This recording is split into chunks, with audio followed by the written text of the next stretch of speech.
Alright, Shalom. All praises to the Most High Yahweh, Ba'ashem Yahweh Shai, Ba'ashem Rakakwadash.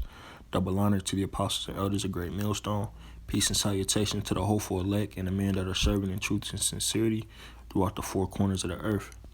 So, as you can see right here on my screen, I put up some videos about the Australian wildfires, and this video right here says, Australia wildfires, 480 million animals believed to be dead, And that's just the Most High pouring out his judgment in the earth.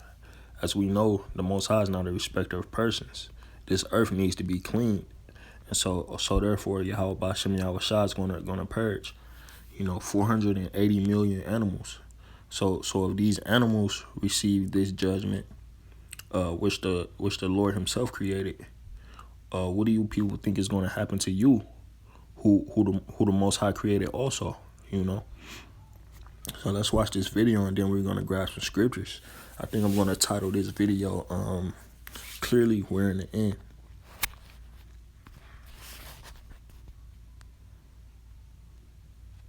Nearly 500 million animals are dead from Australia's raging wildfires. More than 12 million acres of land are scorched. Images alone can hardly illustrate the vast impact on the country's wildlife.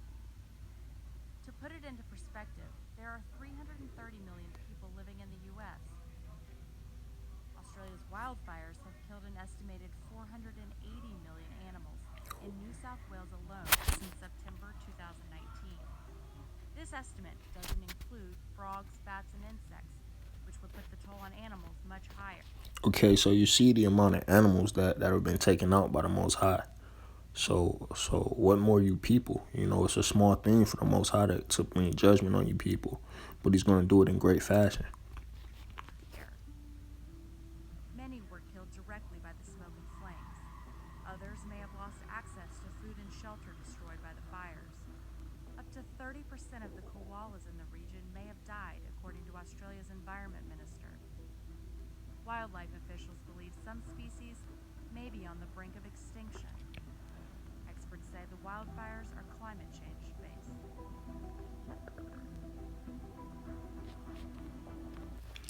So see, there you have it, and that's just the beginning. Over here in America, we're not seeing that much turmoil yet, but the Most High, he likes a good show. He saved the best for last. All right, so let's grab some scripture and see what has to be said. This is 2nd Ezra chapter 9. I'm going to start at verse 1. He answered me then and said, Measure thou the time diligently in itself, and when thou seest part of the signs pass, which I have told thee before, then shalt thou understand that it is the very same time wherein the highest will begin to visit the world which he made. So we're in that time right now. Therefore, when there shall be seen earthquakes, Puerto Rico, California, and uproars of the people, there are uproars of the people pretty much everywhere in the world right now. Then shalt thou well understand that the Most High spake of these things in the days that were before thee, even from the beginning. For like as all that is made in the world hath a beginning and end, and the end is manifest. And that's pretty much self-explanatory, okay? Let's see, because that scripture said that everything in the world has an end and it has a beginning. I'm looking for this is 2nd Ezra chapter 6 and verse 9. So the reason why all these things are happening, because clearly we're in the end. We're in the end of what? We're in the end of Esau's rulership.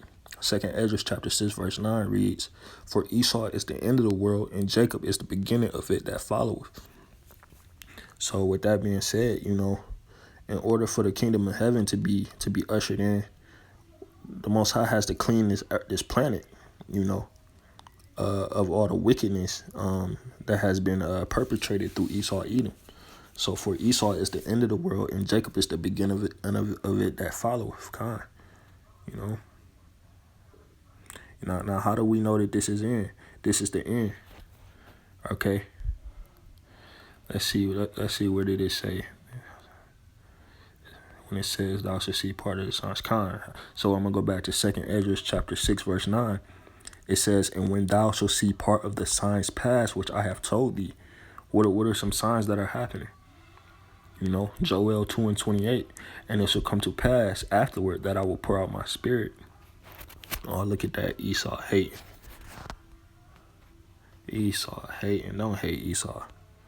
Joel 2 and 28. And it shall come to pass afterward that I will pour out my spirit upon all flesh, and your sons and your daughters shall prophesy. Your old men shall dream dreams, your young men shall see visions. And also upon the servants and upon the handmaids in those days will I pour out my spirit. And I will show wonders in the heavens and in the earth, blood and fire and pillars of smoke. Is that not what's going on? Clearly that's what's going on, especially over there in Australia right now. You know, blood and fire and pillars of smoke. Con. The sun shall be turned into darkness and the moon into blood before the great and terrible day of the Lord. Con. So it says, and going back to verse 28, and it shall come to pass afterward that I will pour out my spirit upon all flesh. How does the Most High pour out his spirit upon all flesh?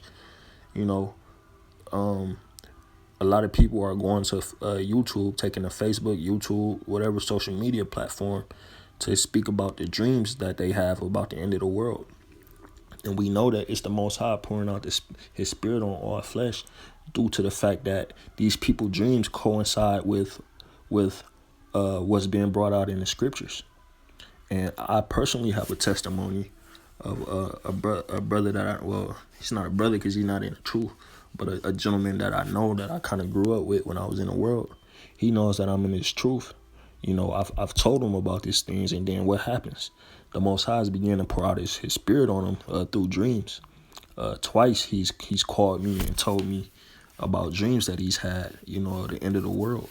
This current dream that he just had maybe about a week ago, he admitted that he saw the Lord, and he said the Lord looks similar to the pictures that brothers draw up from the description that's given in the word. So yeah, so these are the signs that's coming to pass. You know, you got uproars, sedition among men, you know, fires, earthquakes, you know. Isaiah 19 and 2, this is another sign that's happening. And I will set the Egyptians against the Egyptians. Who are the Egyptians? You know, you got the plebeians and the patricians, these Edomites, they fighting against each other, you know, and it's playing out on the world stage. You got these plebeians, patricians, which is really just Democrats and Republicans. They're not getting along. And I will set the Egyptians against the Egyptians, and they shall fight everyone against his brother, and everyone against his neighbor, city against city, and kingdom against kingdom. And we haven't just gotten that far yet, Salakia, but it's coming. You know, you got Trump getting ready to be impeached. He's been impeached, Salakia. He's been impeached, but it's got to go to the Senate. So we're waiting on that, which we doubt he's going to be taken out of office, because since this guy's been in office, prophecy has been kicking off at a rapid pace. This is Amos 8 and 11. Behold, the days come, saith the Lord, that I will send a famine in the land, not a famine of bread, nor a thirst for water, but a hearing of the words of the Lord. And they shall wander from sea to sea, and from north even to the east. They shall run to and fro to seek the words of the Lord, and shall not find it. Con. And right now we know that with all these restrictions that YouTube has put on the brothers, you know, strikes, flagging brothers' page, taking down brothers' pages, we know that that new I guess what you would call it, law that they just enforced December 12th. You know, if your video can't be monetized, they can just take it down if they want, you know. And it's only a matter of time before this word is not able to be found. So it will behoove you people to seek the Lord while he may be found, as the scriptures say. So with that being said, clearly we're in the end. Clearly these are the last days. The Most High has raised up the prophets. There are major there are GMS camps in every major damn near every major city and country in the world, you know. So with that being said, Clearly, we in the end, so all praises to the Most High, Yahweh, Ba'ashem Yahushai, for bringing this prophecy to pass. You know, we had that World War III prophecy pop off the second day of 2020, you know. And so the word of Yahweh Ba'ashem Yahushai for that. You know, the scriptures say that the heart of the wise is in the house of mourning, but the heart of the fools is in the house of mirth, roughly paraphrasing. You know, the men of the Lord are paying attention and measuring the times diligently, while you people are carrying on with everyday life as if all these things that were just brought out are not happening. So with that being said, you know, all praises to the Most High, Yahweh Ba'ashem Yahushai, for bringing this prophecy to pass. You know, peace and salutations to the hopeful elect and all the men that are serving in truth and sincerity, and abal babal and shalom.